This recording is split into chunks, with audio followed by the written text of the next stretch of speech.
샬롬 4월 13일 하나님의 나라를 시작하는 말씀 묵상 시간입니다.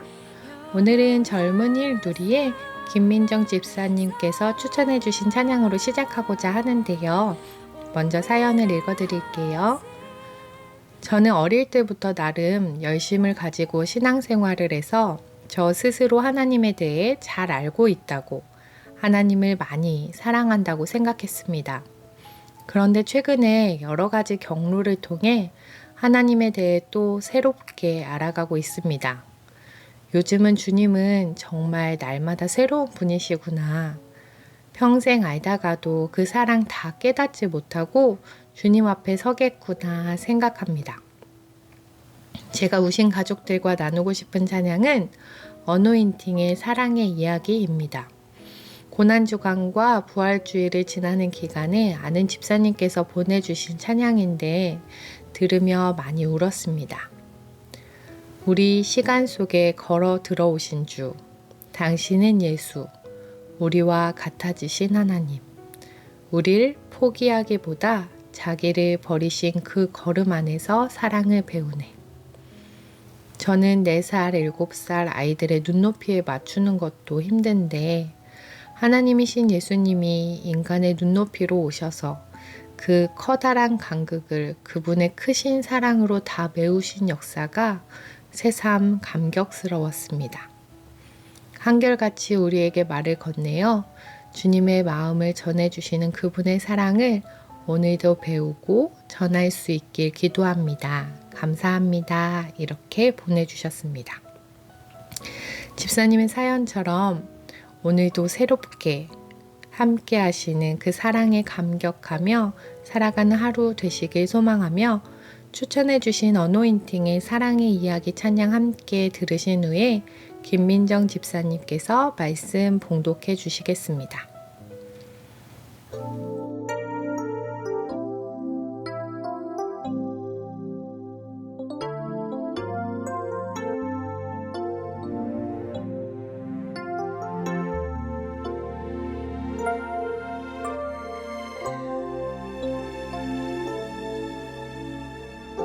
그 오랜 기다림 하나님의 사랑 한결같이 말을 건네어 주 마음 전하네.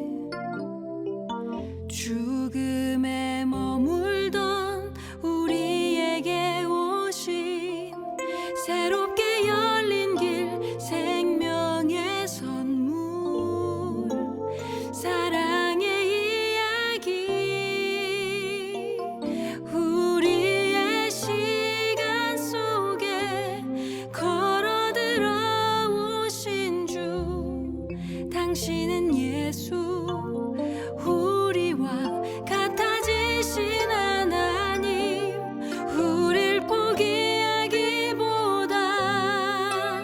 자기를 버리신 그 걸음 안에서 사랑을 배우네.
오늘 우리에게 주시는 하나님의 말씀은 출애굽기 4장 18절에서 31절까지입니다.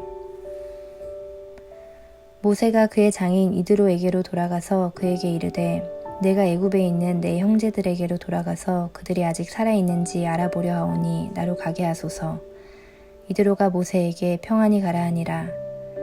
여호와께서 미디안에서 모세에게 이르시되 애굽으로 돌아가라. 내 목숨을 노리던 자가 다 죽었느니라. 모세가 그의 아내와 아들들을 나귀에 태우고 애굽으로 돌아가는데 모세가 하나님의 지팡이를 손에 잡았더라. 여호와께서 모세에게 이르시되 내가 애굽으로 돌아가거든 내가 내 손에 준 이적을 바로 앞에서 다 행하라. 그러나 내가 그의 마음을 완악하게 한즉 그가 백성을 보내주지 아니하리니 너는 바로에게 이르기를 여호와의 말씀에 이스라엘은 내 아들 내 장자라. 내가 내게 이르기를 내 아들을 보내주어 나를 섬기게 하라 하여도 내가 보내주기를 거절하니 내가 내 아들 내 장자를 죽이리라 하셨다 하라 하시니라. 모세가 길을 가다가 숙소에 있을 때에 여호와께서 그를 만나사 그를 죽이려 하신지라. 십보라가 돌칼을 가져다가 그의 아들의 포피를 베어 그의 발에 갖다 대며 이르되 당신은 참으로 내게 피 남편이로다 하니 여호와께서 그를 놓아주시니라.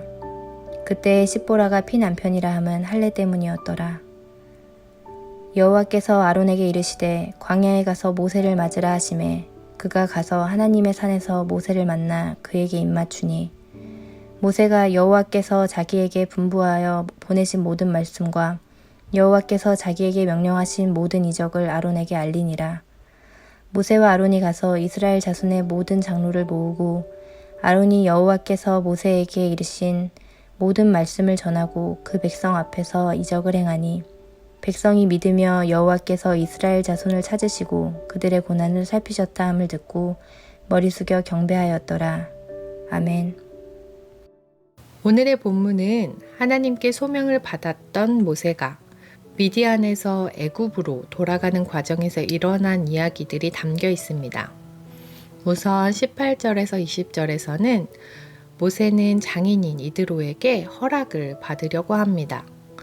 미디안의 제사장이며 7딸을 둔 한 가문의 족장인 이드로의 입장에서는 큰 딸의 가족을 먼 곳으로 보낸다는 것이 쉽지는 않았을 것입니다. 또한 노동력이 중요하던 시기였기 때문에 그의 딸은 경제적 손실도 각오해야 했을 것입니다. 그러나 이드로는 모세에게 선대하였습니다. 인간적으로는 서운하고 섭섭했지만 하나님의 일을 위해 떠나는 모세에게 복을 빌어주며 평안히 가라고 말해주었습니다. 24절부터 26절에서는 하나님의 소명을 향해 준비하고 있던 모세에게 갑자기 하나님이 모세를 죽이려고 하는 위기 상황이 펼쳐집니다. 왜 갑자기 모세에게 이러한 일이 생겨난 것일까요?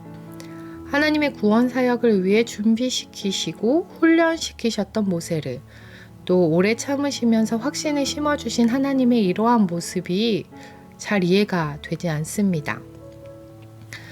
하나님의 이유를 잘 알 수는 없지만 그 원인은 모세에게 있었을 것이라는 것을 추측해 볼 수 있습니다.